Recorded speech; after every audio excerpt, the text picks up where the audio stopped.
नमस्कार मंडळी, मी तुमचा लाडका मित्र वरद विजय चव्हाण आणि मी तुम्हा सर्वांचं माझ्या युट्यूब चॅनलमध्ये स्वागत करत आहे.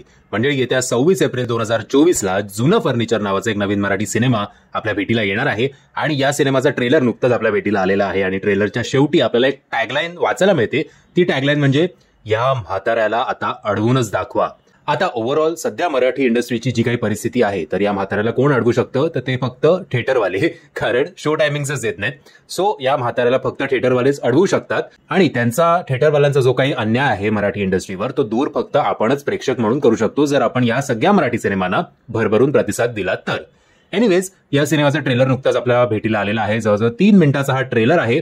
ट्रेलरमध्ये पूर्ण स्टोरी कळलेली आहे. सो नवीन काय आपल्याला थिएटरमध्ये जाऊन बघायचं असेल तर तो म्हणजे कोर्ट ड्रामा. फक्त कोर्ट ड्रामा बघण्यासाठी तुम्ही थिएटरमध्ये जाणार का हा प्रश्न तुम्ही स्वतःला विचारा आणि त्याचं जर काही उत्तर तुम्हाला मिळालं तर कमेंटच्या माध्यमातून कळवा. सगळ्या गोष्टी सांगितल्यात की माझं वय वर्ष 71, गुडघ्यांचा त्रास आहे, बाकी तब्येत बरी आहे.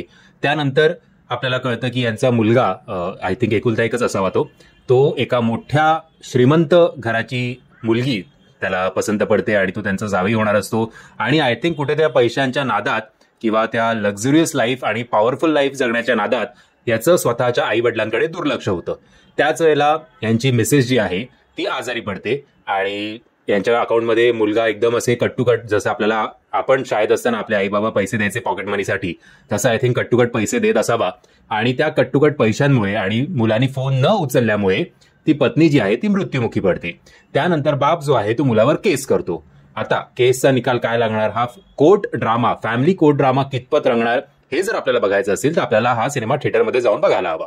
पुन्हा एकदा मला नो डाऊट जे बीजीएम या ट्रेलरमध्ये वापरण्यात आलंय ते खूप चांगलं होतं. नॉर्मली आपण ते साऊथच्या सिनेमांमध्ये बघतो, बट असं मला राहून वाटत होतं की पुन्हा एकदा मी काहीतरी एक नाटक बघतोय, म्हणजे सॉर्ट ऑफ डिजिटल नाटक बघतोय. जी सिनेमॅटिक ट्रीटमेंट आत्ता अपेक्षित आहे, आता तुमच्यापैकी काही जणांना वाटेल की हा सतत नकारात्मक बोलतो, बट बाकीचे इंडस्ट्रीज आणि आपल्या इंडस्ट्रीमध्ये डिफरन्शिएट असलं पाहिजे, मान्य आहे, बट काहीतरी कमर्शियल ऍस्पेक्ट सुद्धा असला पाहिजेत. काहीतरी एक सिनेमॅटिक एक्सपिरियन्स मिळायला हवा असं राहून मला तरी वाटतं. जर माझं हे म्हणणं चुकीचं असेल तर तुम्ही सगळ्यांनी या सिनेमाला हाऊसफुल करून माझं म्हणणं चुकीचं ठरवा. आय थिंक असंच मी सध्या बोलू शकतो, कारण सध्या युट्यूबवर या मराठी सिनेमाला आपण सपोर्ट करायला हवा असे कमेंट्स खूप येतात. बट मग तुम्ही सपोर्ट करा आणि हे सिनेमे चालवा, तर मग कुठेतरी आपण बोलू शकतो की हा प्रेक्षकांना अशा जॉनरचे सिनेमे आवडतात आणि अशाच टाईपचा आपल्या मराठी इंडस्ट्रीचा ट्रेंड असला पाहिजे. बट जर सिनेमे सुद्धा चालत नसतील, फर्स्ट वीक सोडा, फर्स्ट वीकेंडच्या पुढे सुद्धा जर शो जात नसतील तर मग नुसतं सोशल मीडियावर सपोर्ट मराठी सिनेमाला बोलून काय फायदा आहे. सो मराठी प्रेक्षकांनी सुद्धा ठरवलं पाहिजे की नक्की त्यांचा काय स्टँड आहे बुवा, की घर बसल्या सपोर्ट मराठी सिनेमा आणि जेव्हा OTTवर येईल तेव्हा तो बघायचा की थिएटरमध्ये जाऊन या सिनेमांना भरभरून प्रतिसाद द्यायचा. एनिवेज, ट्रेलर बघून एक गोष्ट तर निश्चित की मनापासून हा सिनेमा बनवलाय बुवा आणि खूप काळानंतर महेश मांजरेकर सर या सिनेमामध्ये घुसलेत असं म्हणायला काही हरकत नाही. म्हणजे त्यांचं ऍक्टिंग असेल, त्यांच्या आवाजात त्यांनी एक वेगळा बेस आणण्याचा प्रयत्न केलाय. सो हा सिनेमा जर ऍक्टिंगसाठी तुम्ही बघायला गेलात तर नो डाऊट तुम्हाला भरपूर एंटरटेन करेल, तुमच्या डोळ्यात पाणी आणेल.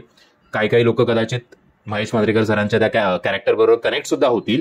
बट एक सिनेमॅटिक एक्सपिरियन्स बघायला गेलात तर आय डाऊट, बट ते आता प्रत्येकाच्या इंडिव्हिज्युअल पॉईंट ऑफ व्ह्यूवर आहे की त्यांना कुठल्या प्रकारचे सिनेमे बघायला आवडतात.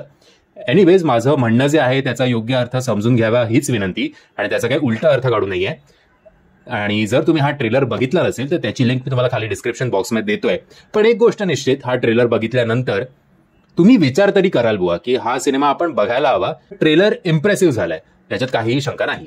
म्हणजे मी आशा करतो तुम्हाला हा व्हिडिओ आवडला असेल. जर तुम्हाला हा व्हिडिओ आवडला असेल तर प्लीज या व्हिडिओला लाईक, शेअर आणि चॅनलला सबस्क्राईब करायला विसरू नका. जय हिंद, जय महाराष्ट्र.